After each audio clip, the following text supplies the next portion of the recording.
Welcome back to Mission Accepted Podcast. Thank you so much for being here. You know, the one thing I love about you guys, not only are you the best podcast audience ever, and I get to say that, is that you're supportive, you send out the, you send out the shows, you subscribe, you share it to your friends. Thank you. It's so exciting for us to watch all the international numbers come in and know that people are listening all around the world, of incredible people taking on the mission. I'm sure you're laughing with us. I'm sure you're learning with us.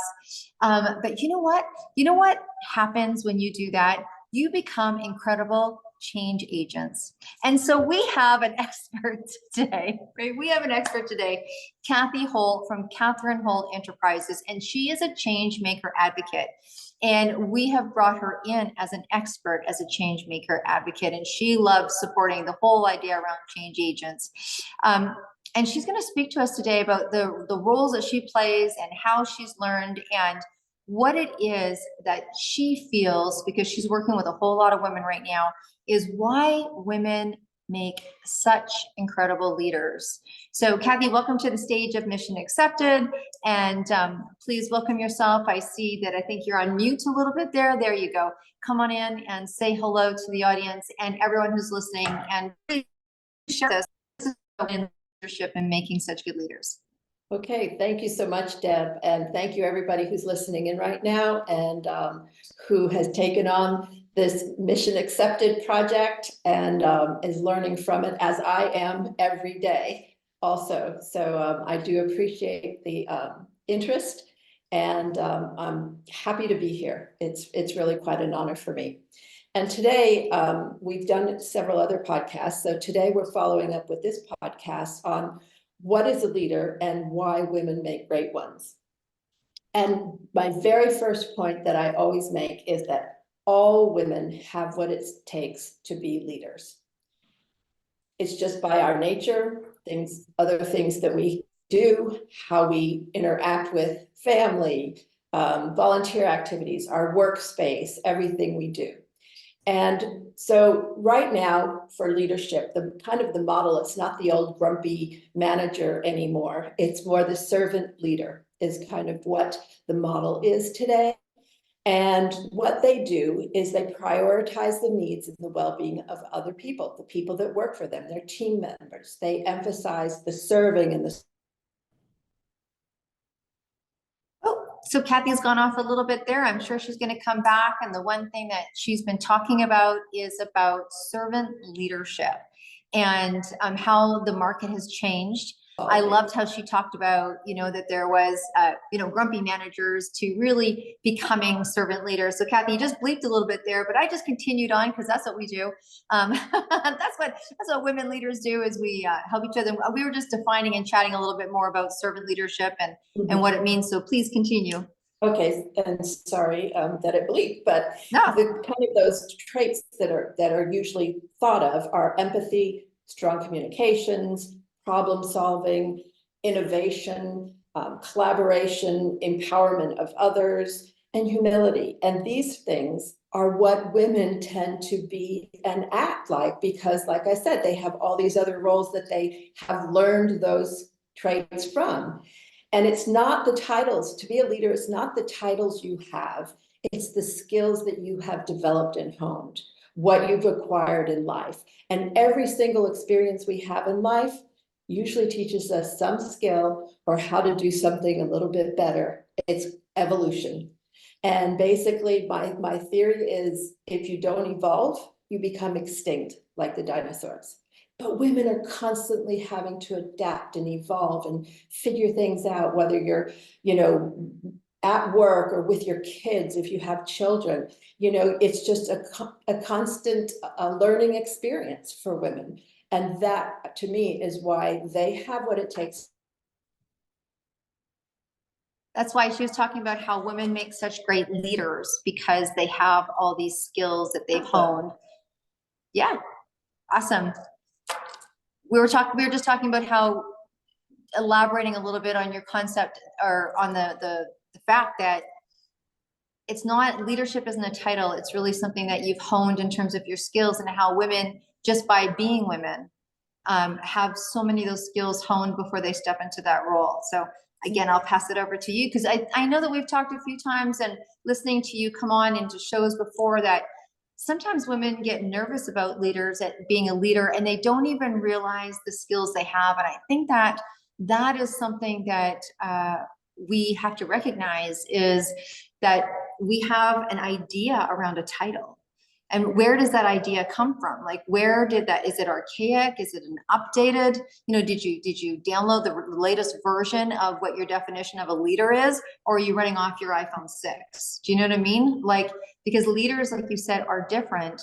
And women, I think as soon as you say leader, if they are not one already, and even for those that are, oh, they're a leader, they're like, ooh, they're a leader, that somehow they're ahead of them or above them, and how can we obtain it?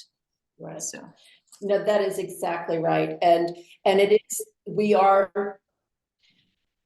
tend to think, as you said, of leaders have this specific aura, and it's not, it's just somebody who,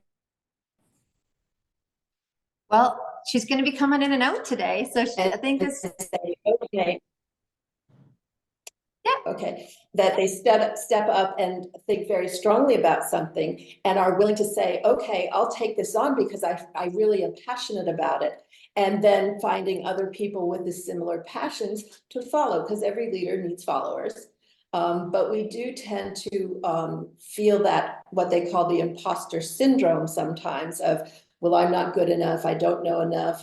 But we're constantly learning. We are continuous learners. Women tend to be continuous learners just because they have to survive in this world, or to really make their pathway in this world. So if there's a statistics, and I don't know the exact statistics, but they say if men know, like 40 or 50% of a job, they'll apply for it, and women feel like they have to know 90% of a job, because of the way we feel. We're just that the lack of acknowledging our skills. And but we don't have to, because we constantly learn. The other thing that I think, just to give you kind of a perspective from the corporate world, is many corporations are now moving towards skill-based hiring, based hiring, because they are, and they realize that it's the okay, we're having a little bit of tech today, and I think what Cathy's talking about. skills that are. Okay, so we cut out a little bit there, but I just want to kind of go back a little bit. You were saying that that's okay, we go with it. This is kind of this how it is. So you were talking a little bit about how skill-based hiring, that companies and corporations are going to skill-based, and they're taking a look at the person, at what they can bring to the table, versus maybe their years of experience already as a leader or already as this, but they're looking for the skills that they know they need in that position. And do you possess those skills, and have you already honed them?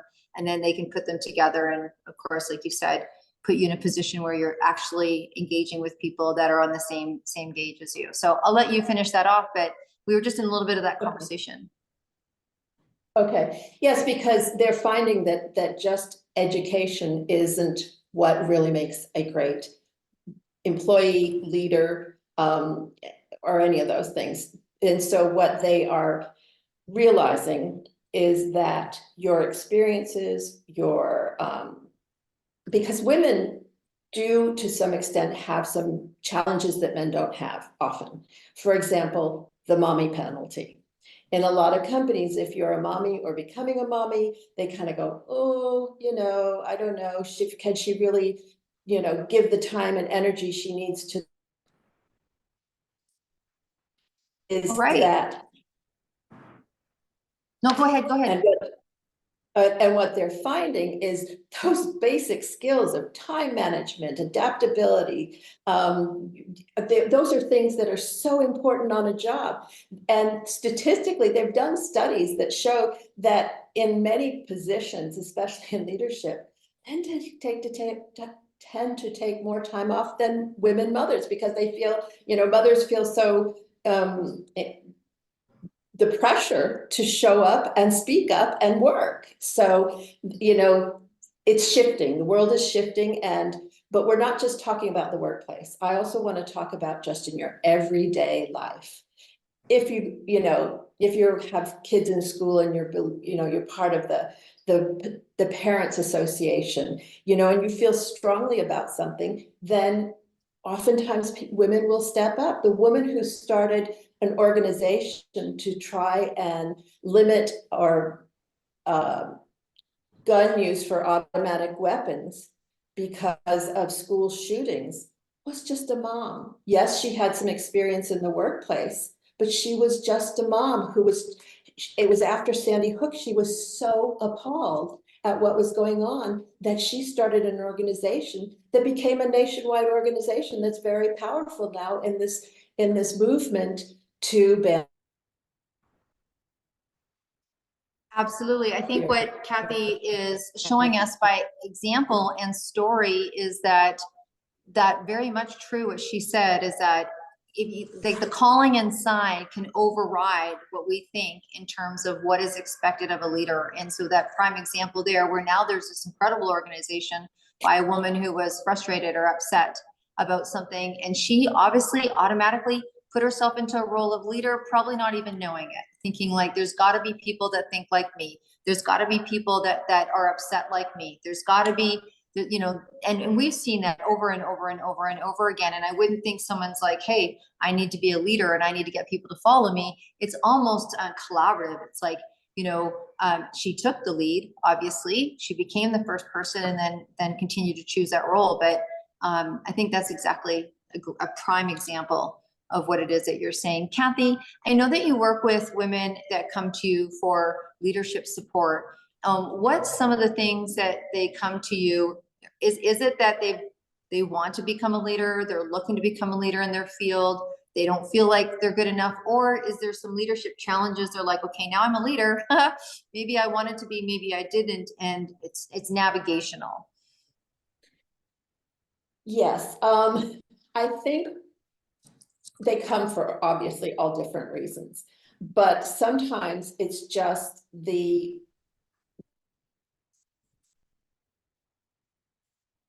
Right. So we're being, I can help them. Yeah. So I can help them, just by showing examples of other women, or just what's going on in the world, or I work with a lot of women internationally that just make small incremental changes. Like one woman in Africa just was trying to get her community to cut down the tall grass on the way to the bus, where what many women walk to the bus, because they were being pulled into the tall grass and assaulted. So it was just her making the effort to go to the community leaders and get them to understand that women were not going to go to work. They're not going to go to the bus because they were afraid of being assaulted. And they finally cut down the grass. But that brings up another point, as sometimes I also have to help them, or I really want to share how to message, how to really communicate more effectively, that it's important to understand the other point of view so that you can structure your message so that it's a win-win, so that you're not just advocating for what you believe in, but you can show how it will affect what their outcome or goal is. No, that's really important. I think that's a pinnacle piece Also, to it, right? Who do you talk to?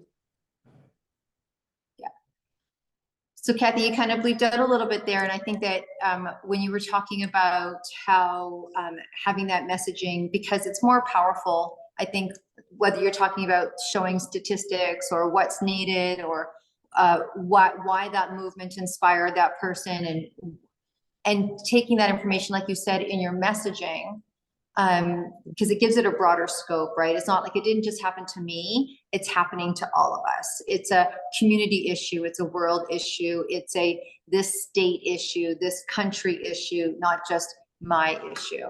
So you bleeped out just a little bit there, but I just thought I was topping up on that. And what are some of the things that help make it, when they're communicating, Is it finding statistics? Is it getting alliances? Like, what is it? It's a combination of several things. One is stories. It has been shown time and time again that stories are way more powerful than statistics. Now, it helps if you have a little bit of information that can back up those stories so that they don't just think, oh, it's just her telling her story, that it actually is more universal story than just your own story. But that is a very strong motivator. And so sometimes I just have to help women define their story. You know, kind of, you don't want to do a 30-second elevator speech, but you want to be able to tell it concisely. I would imagine telling, you know, when coaching, you're telling the story precisely, but with impact.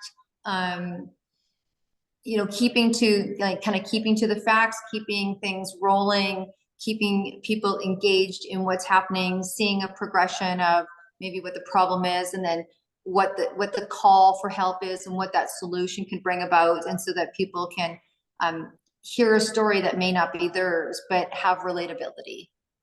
Correct. And the other thing that you also mentioned is the alliances. It's creating, women tend to be very good at creating a community and finding others and getting people involved and relating to the other women that might be having similar problems, or if they're having a problem, working in tangent with each other and not just say, oh, well, your problem's not as important as my problem. We're all, you know, in this together. And they're very good about creating those communities so that sometimes, you know, some of the women I've worked with, they start in one area and other women come in and want to join, but then they realize there's another perspective to that same issue, and they expand, kind of like the woman who did the, you know, the gun violence. And so, you know, but we're open to that. We don't have usually such tunnel vision. Right, working together, creating alliances, women with the same vision, wanting the same result, and being able to work alongside each other like that. Mm-hmm. And that's very, very important. That's a very important skill that women have. Once again, it gets back to just recognizing that these are very important skills. They're important traits, whatever you want to call them, that we have that traditionally in the past haven't been given a lot of weight. But now the world is, especially the corporate world and the larger world around us, is realizing that these things are so important to being effective and being a leader. Absolutely. Well, I mean, one of the things that I want to say that, you know, watching this happen, observe this happen, being on both sides of that, you know, putting leaders on a pedestal, I mean, I loved how you said that men only feel they need to have 40 to 50% of the skills to apply for a leadership job, and women think they have to have 90% or all of it, or lots of that on your resume already. That there's a whole, I mean, I relate to everything that you've said. And also being in that collaborative state, like, you know, sharing that pie, sharing those responsibilities. What is it like as a leader? What's your role as a leader? And just the progression of leadership, right? Just the progression of leadership, studying leadership, watching leadership, hanging out with women like you. I could definitely see how, well, I've seen it and experienced it, how it can be really intimidating. Yet once you're in there, once you're having that leadership experience, once you're having that collaborative experience, just how comfortable it feels, and how it feels just so normal to be able to be collaborating on something that everybody's dedicated about and everybody's excited about. So I think leadership can take on a whole different role. And I think a lot of times women are used to being a leader in their community. And maybe they don't take to, how can I say it? They don't give themselves enough credit for things that they've done in the community that maybe weren't paid, like even in our families, right? So Cathy, as you can see, if you're watching, we're obviously having some tech issues, but I'm going to continue on for her because I know this woman, I know she's amazing, and I'm sure she's going to come back. and just talking about how we don't really take into consideration all the skills that we have because of maybe some of the things that we've done that are unpaid, that make some of the most brilliant leaders today. And Cathy sharing that story exactly of just getting the community to cut the grass and allowing that mission and that vision to have such an incredible result. And I'm sure that woman would not have woken up, and said, hey, this is something I'm going to do after I take a leadership course. Do you know what I mean? She just took lead. So we've been chatting about how, Cathy, how women sometimes don't give themselves the credit that they've probably been in leadership roles. And maybe some of it hasn't been paid. And maybe that's why we don't give it some of the credentials that we give others, is because we've done this work and it's not been paid. It's been volunteer or collaborative or what have you. Helping other people do this or do that or organize or orchestrate in our families and communities. And so I think it's good to recognize paid or unpaid doesn't make you a leader or a better leader. It just doesn't, right? Yeah. Yes, and quite honestly, there are so many opportunities. I was between jobs quite a while ago, but I was between jobs. And so I thought to myself, well, there's some certain things I don't do as well as I probably could. And one of them was a bit of communications. I was kind of one of those that, well, I'll just do it. I don't need to bring others along. I'll just do it. It's faster. It's easier. I don't have to, talk to people. And so what I did is I actually took on a volunteer job that forced me to use those and learn those communication skills, because I was in between jobs and I wasn't just going to sit at home. And, I was still a mommy and stuff, but I also felt that need personally. Yeah. So she had a calling to A skill. Yep. Absolutely. I learned that skill through my volunteerism, and then I was able to apply it to so many things afterwards. So like you said, it's not whether you're paid or unpaid. A lot of the skills we sometimes learn come from experiences where we're not necessarily paid. Because sometimes in a paid position, you have limitations. And you go out on your own and just say, I want to learn about something, and you do it. There aren't those limitations. It's not somebody telling you, well, that's not really in your job description. You really shouldn't be doing that. So that freedom. And quite honestly, being a volunteer and being a leader in a volunteer organization is super valuable, not just for you, for your personal identity or your personal growth, but also for the community you are choosing to serve. So not all of us want to work full-time or be in paid positions, where we have that pressure. So you can be a volunteer and you can be a leader in a volunteer organization. And you can learn with other, and especially I have learned so much from other women. I've learned from men too, but it's not always the lessons that I thought were as important to me, because it was kind of, I worked in politics and that was a very testosterone laced, environment. But I also, in that environment. So Cathy's talking about, different. Yeah. Just you gapped a little bit there, where you were talking about being in a different environment that was more masculine. Yes. And so I found some women in that same environment that were better. They were leaders in what they were doing. And they, I learned from them. They could coach me. They could show me, different ways of presenting myself. I mean, talking about the communication things, I was told that I could be scary because of the way I come into a room and I just say what I'm going to say, and usually have something to back it up. And I had to learn to, how do you communicate more effectively? How do you take, like I was talking about earlier, how do you take into their perspective to figure out your message? So it's just not you, confronting them or saying, no, you're wrong. You can't do it that way.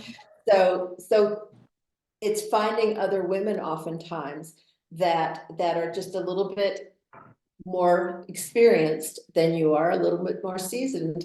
And usually women want to help women. It used to be especially in the corporate world, very dog eat dog with women, because they saw it as a pie. And if they only had this much of the pie, and that was all that was going to women, then they had to stay in that. Right. So she's talking about really how, yeah, it's gone from a competitive, I call it the pantsuit era. You know, the pantsuit era where we got to wear the pantsuit, and there was only a small piece of that pie. And then even in that environment, seeing that whole masculine structure where honestly they could have it out with each other and they could go have a beer at, because they just knew that's what it was, and they didn't take it personally. And I think that has been a very big learning curve about taking things personally, being emotional, containment, and all those parts of communication. But I call it the pantsuit era. And I think we've very much moved out of that, really living in a world of collaboration. Thank goodness, because I did work partly in the pantsuit era, and it could be very, very vicious. And, I always kind of thought, well, where's our, sisterhood? And back then it was sometimes hard to find, but I think we were also understanding that sharing with each other, being authentic, and sometimes being a bit emotional and showing that vulnerability. Brene Brown does such a wonderful job talking about vulnerability and knowing when it's okay and when you have to kind of rein it in a little bit. But that it makes you human. And now humanness and humanity is a lot more valued. Absolutely. Absolutely. It is respected, appreciated, and at the very least acknowledged. Not maybe in every scenario at all times, and for what that be, but I think that there's just more generosity around humanness in and out of corporate structure. Yeah. So absolutely. Well, I think we've covered a lot of things today, Cathy, and I think that it's probably time to give people, because we could talk for a long time, give people how to reach you. I know that we're going to have it in the show notes. And you work with leaders at all levels, women wanting to be leaders, women's in leadership situations that are having some challenges, right? I mean, because challenges can happen, personal growth can happen, business growth can happen. Is there anything that you want to say before we wrap up today's incredible show? I just want to encourage every woman to know that and really support them in their knowing that they have what it takes. They have what it takes to lead if that's what they choose to do. If they want to be a good follower and just a good support system, that is also crucial. So trust in yourself. You have it. All right, you heard it here. Trust in yourself. And Cathy, before we pop away, I'm going to ask you, we believe in music over here at Mission Accepted, and we believe in good vibes. And so what's the music that you're listening to these days? Oh, there's some songs that are sang in silence. My internet. I just got home late last night, so I don't know what's going on with my internet. No worries, no worries. What is one of your favorite songs right now? Oh, and off she goes again. So look, we will thank you, Cathy, for coming on to the show. Thank you, listeners, and thank you, viewers. And I'll tell you, Cathy is a big part of our 262 project. You're going to see her in the book. You're going to be seeing her on stage. She's done an incredible 3-part mini series here for you around leadership, what that means, all the details to it. Really, honestly, watch the show from one show to the other. You're going to see a really beautiful theme. You're going to learn a lot, not only about the different approaches, but some incredible stories. The story that Cathy shared about one woman, I have never forgotten, and she knows because I've chatted about it and I love it. And I just love the power of movement.